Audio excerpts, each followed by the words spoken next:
A reading from the Holy Gospel according to Matthew. Glory to you, O Lord. From the shining cloud, the Father's voice is heard. This is my beloved Son. Hear him. Jesus took Peter, James, and John, his brother, and led them up by a mountain by Matthew themselves. 17. And he was transfigured before them. His face shone like the sun, and his clothes became white as light. And behold, Moses and Elijah appeared to them, conversing with them. Then Peter said to Jesus in reply, Lord, it is good that we are here. If you wish, I will make 3 tents here, one for you, one for Moses, and one for Elijah. While he was still speaking, behold, a bright cloud cast a shadow over them. Then from the cloud came a voice that said, This is my beloved Son, with whom I will pleased. Listen to him. When the disciples heard this, they fell prostrate and were very much afraid. But Jesus came and touched them, saying, Rise, and do not be afraid. And when the disciples raised their eyes, they saw no one else but Jesus alone. As they were coming down from the mountain, Jesus charged them, Do not tell the vision to anyone until the Son of Man has been raised from the dead.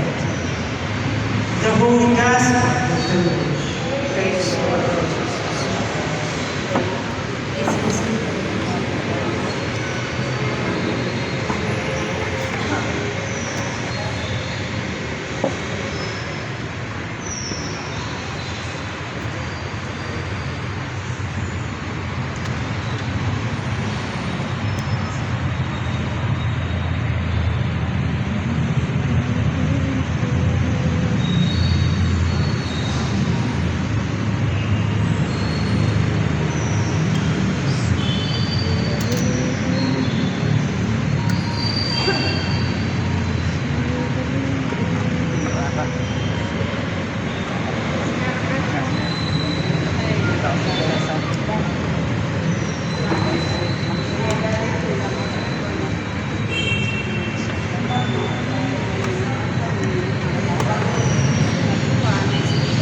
Good afternoon po.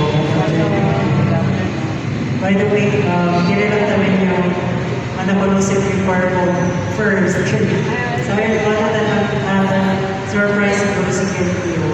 At as member niya po yun si CRC Viva, coordinator sa Pista. And na tayo si CRC. So that was way back 2008 or 2007. 2007 na yun sa Pista. Until now. So para lang yung pinagpila. Si Mama Lo, kami sa pinagpila pa sa nakasan. No, yun ang channel kita.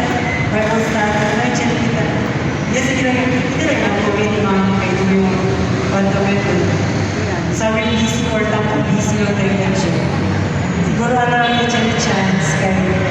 At yung then surgery natin by 9:30.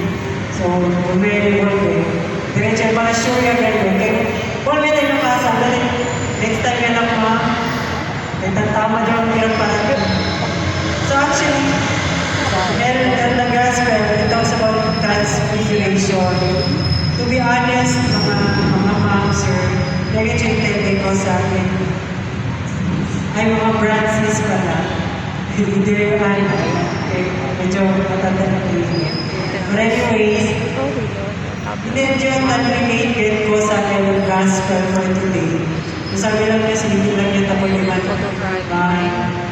internalize if what does it really means. But according to Alexis, transfiguration daw kasi masabat, cambio, nakaralan, the image ni Jesus, kanato. So, siguro kung consider lang, kami lang yung natin life kami. Kasi ito tama, hindi pa naman nagiging kanila. Ano ba lang yung ways? So, you know, every time when we walk forward every day, no? Takamyo kami at kara ng Diyos. No, hindi kita tapos na Kasi, mag-share na lang tayo din yung personal experience when I was still in Davao. Kasi, trabaho ako for 8 anos. Academic call center. 8 years. With that 8 years time span, I didn't have time for prayer. I get si mom, I get si brad, I get si sis. Paano ba ko yun? Paano ba ako sir? Paano na po? Dahil lang mama, diretso. Ano na sa mga pwede na kami send dito. Our brothers and sisters. Mas better. But anyways, so ito ba na yung prayer life? Like siguro, trabaho, dinonche, cover mo ng aga, may concert man yun, cover, mabisyo pa. So, ngayon yung time para mag-iglesia, ngayon yung time para, maski personal prayer, maski hindi na yung guidance ng Lord, buhay na yun. Maski kasi ako lang yung, Lord, thank you for waking me up, buhay na yun, maski po yun, buhay. That's honest. Imagine ko sa for 8 years, na Davao yun. Tapos ay na-iglesia na sa St. Peter, sa Pedro Cathedral. Cover na pwede nila, tag-isa sila. Yung kay Birds, tag-isa sila. Tapos ang lang siya, it's because din yung life as a call center, wag ba din yung pensamento, ay bahala pa ako basta Cheviswelyo. Bahala pa ako basta pwede yung comment, pwede yung manlaka. Ako lang kasi natin yung mindset.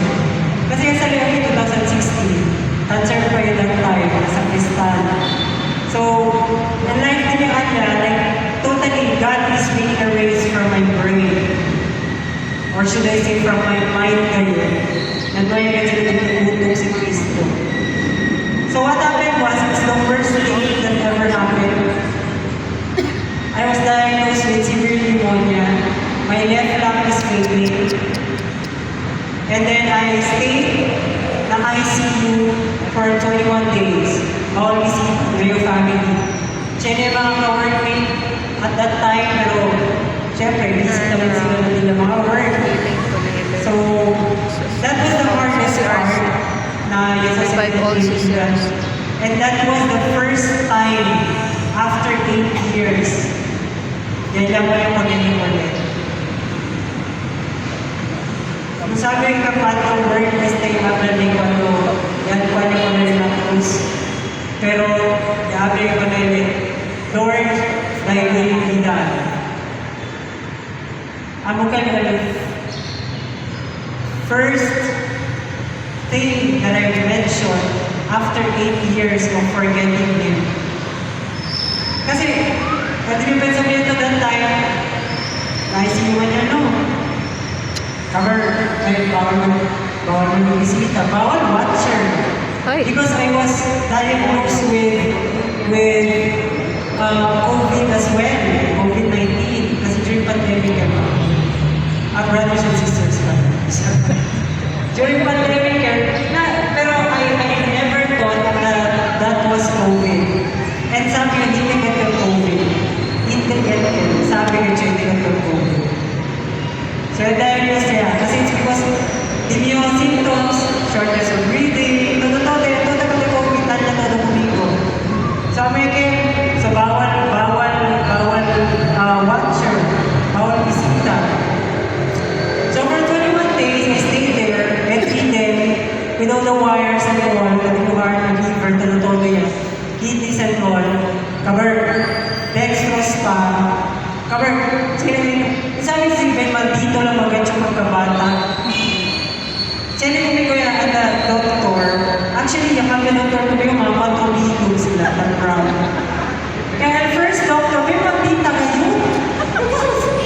Ano yung process? Kung saan ka na siya? Naku, di ko ganahan na niya.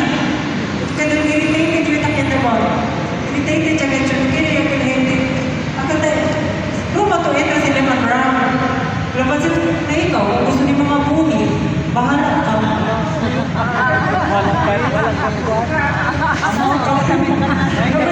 May kanta mo na pa sa'yo.